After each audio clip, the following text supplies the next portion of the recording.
Buongiorno studenti! Have you ever wondered why, when you learn verbs in Italian, you memorize phrases like io mangio, tu mangi, lui mangia?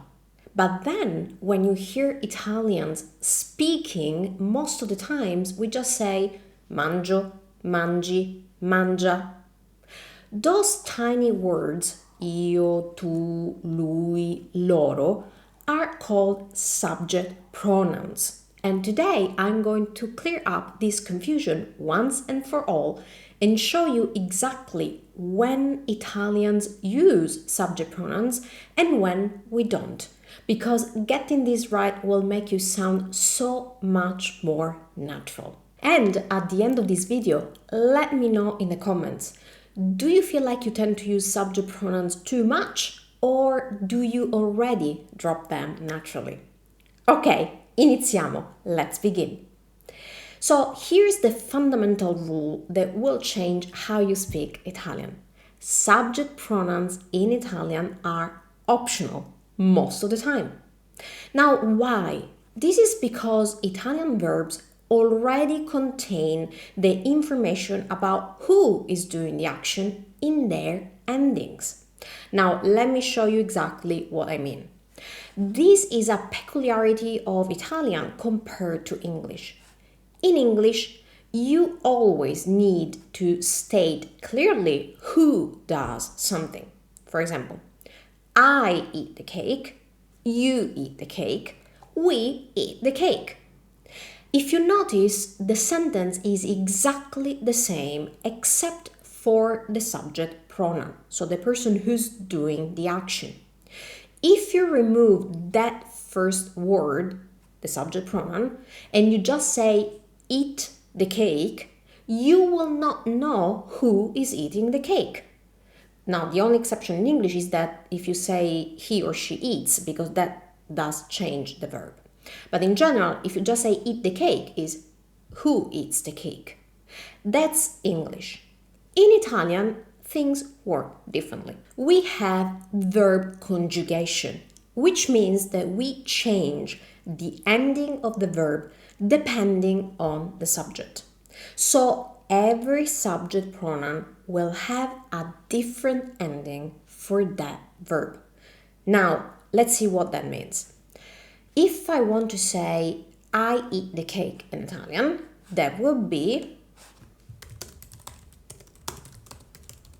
io mangio la torta.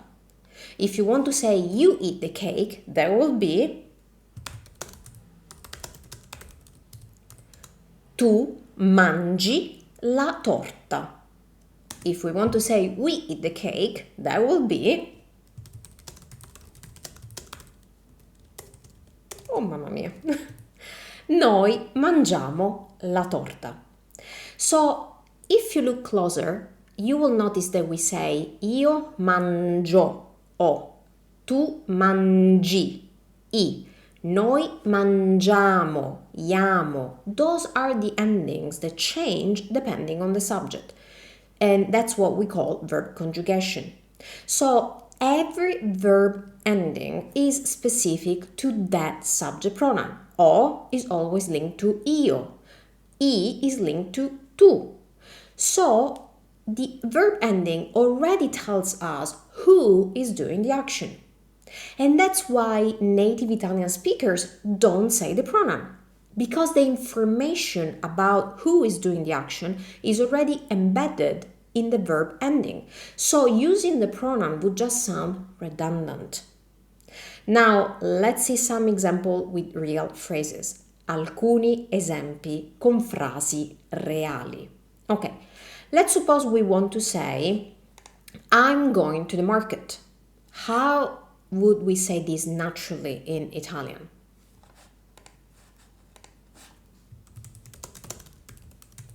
Vado al mercato. See, I'm not saying io vado al mercato because I know that vado, the O ending, can only be io, cannot be tu, lui, etc.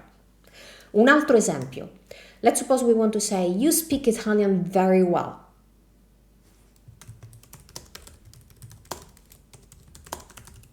parli italiano molto bene. So I'm not saying tu parli italiano molto bene. I don't need to because the ending is associated to tu. Tu parli. So drop tu and just say parli italiano molto bene. Ok, un altro esempio. They work in Rome. Lavorano a Roma. Lavorano a Roma. I'm not saying loro lavorano. I'm just saying lavorano. Okay, now I want to share a word of caution. Attenzione. If you're still at the very beginning of your Italian learning journey, please keep in mind that's totally fine if you do use subject pronouns. It's not a mistake. It's not wrong. It's just something that we tend not to do. So I want to explain to you why we tend not to do that. So if at the beginning, if this using the subject pronoun io, tu, lui, etc. helps you, in my experience, this usually helps students with memorizing conjugations because saying out loud io, tu, loro works like a drill for your memory. So if that's your case, if that's where you are right now, don't worry. Please don't worry about this. Just use them as long as you need to.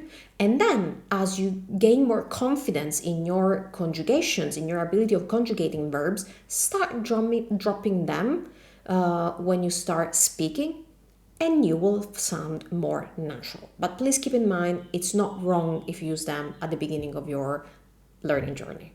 Okay, now if this concept of Italian verb conjugation is new for you or is still difficult, then please watch my dedicated video on how to finally understand and memorize Italian verb conjugations. The link will be in the description of this video. Okay, now that we have clarified why Italians drop subject pronouns, is there any case where we actually need subject pronouns? Well, of course, yes. We do use subject pronouns when we need to emphasize who did something. So since we usually don't use them because they would be redundant, we only use them when we need to make a point of who is doing something. So just keep that in mind and you will know when to use them. But now let me give you some examples. One case where you would need to emphasize who's doing something is when you want to to highlight contrast. I call this the quarreling exception. Do you know when two people are quarreling and one wants to point out they're doing something that the other person is not doing? That's the case where you need the subject pronoun in Italian. Per esempio, let's suppose you want to say, I am cooking, not you. In this case, you do want to emphasize that it's I cooking. So that in Italian will be Io sto cucinando, non tu. Oppure, if we want to say she studies, but he plays, is playing, then in this case too, we want to emphasize contrast, so we will use the subject pronoun.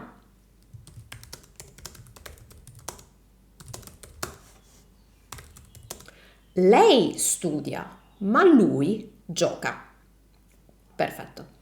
Now, by the way, now that we are learning all these exceptions, please keep in mind that as always, I've prepared a PDF for you to easily review this lesson, the rules, and the exceptions. So use that PDF. The link to download it is in the description below this video. Ok, caso numero 2, case number 2, where we do use the subject pronoun, when we want to clarify between he and she. Why? Because both he and she use the same verb form. Now, this is actually usually very clear from the context because you probably already know who you're talking about. But if you need extra clarity, that's a case where you would use the subject pronoun. Per esempio, if you want to say he works here, but she works there, in this case, we may want to say he and she. Quindi, that would be lui lavora qui, ma lei lavora lì. Quindi lui lavora qui, lei lavora lì. I'm clarifying who of the two does what. Va bene? Perfetto.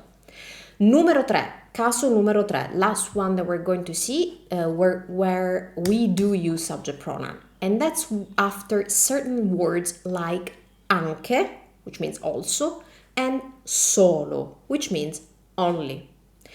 Per esempio, if you want to say, I speak French too. So someone is telling you, oh, I do speak French. Oh, that's interesting. I speak French too. In this case, you do want to use io to emphasize that you also speak French. So in Italian, I speak French too would be anche io parlo francese. Anche io parlo francese. Can you hear how we are emphasizing io? Anche io. Ok. Un altro esempio. Only you understand me.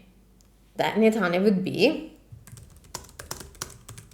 solo tu mi capisci.